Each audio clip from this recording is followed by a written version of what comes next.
ay kakaibang ano dito sa Kalamba eh. Kakaibang panahon. Nag-i-snow.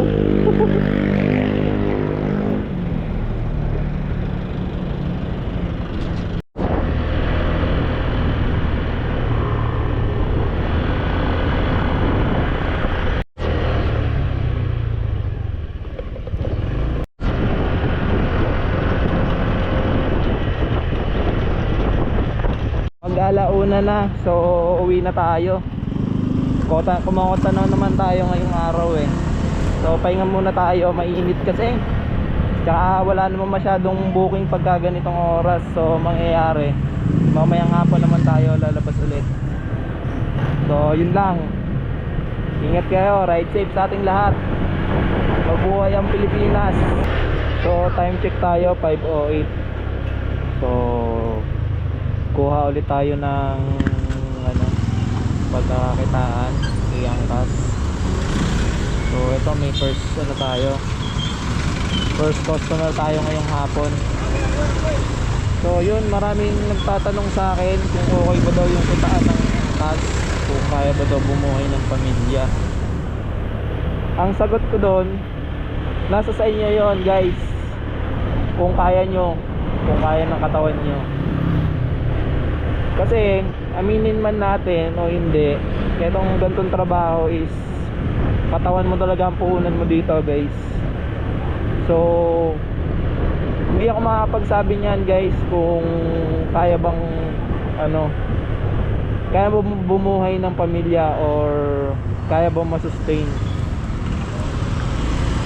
yung everyday na ano. Pero para sa akin guys, wala namang hindi mahirap na trabaho eh. Ang ito lang kasi talagang exposed ka lang talaga sa labas, sa field. Pero kung ano, try nyo din, di ba? Kung magbabalak-balak kayo na pumasok sa ganitong trabaho, is dapat buo loob nyo guys. Hindi basta-basta kasi yung ganitong trabaho. Sarili mo talaga yung puhunan mo dito. Yun lang. So yan, start natin tong araw na, hindi, hapon pala, ng chill lang, pitik-pitik lang tayo, ikot-ikot lang tayo dito sa may ano, Santa Rosa area. So yan, basta lagi nating tatandaan, pag hindi na kaya, umuwi na tayo. Huwag natin pilitin yung sarili natin na yun lang naman. So yan, sa mga nagbabalak-balak pumasok sa ganitong ano, trabaho, so good luck sa atin. So tatagan natin para sa pamilya natin ito guys. So punta tayo dyan sa may pinakamismong ano, bayan ng Santa Rosa. Tapos doon tayo magabang ng ano, ng pasahero.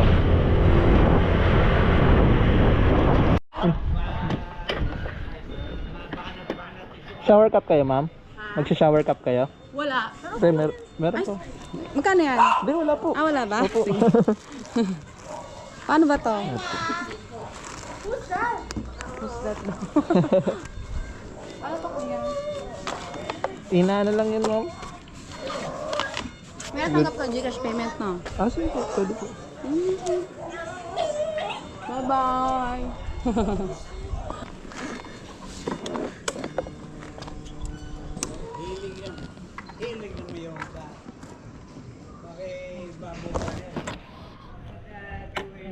Sige po.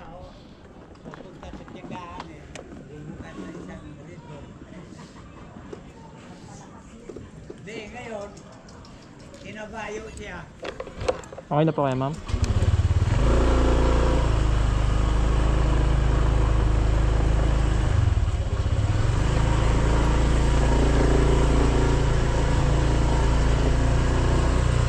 Dami nyo rin pasahero dito ma'am. Ang dami nga kasi ang dami pa. Nung nakaraan, ito si ma'am naman yung... Ikaw lang Oo. Katid ko siya.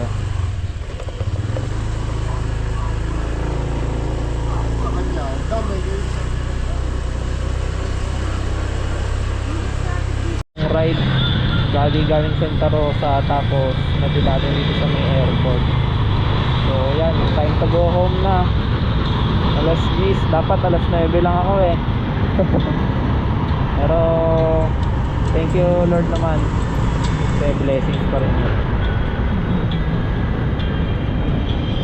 So di na muna kayo guys, ingat sa atin sa pag-uwi.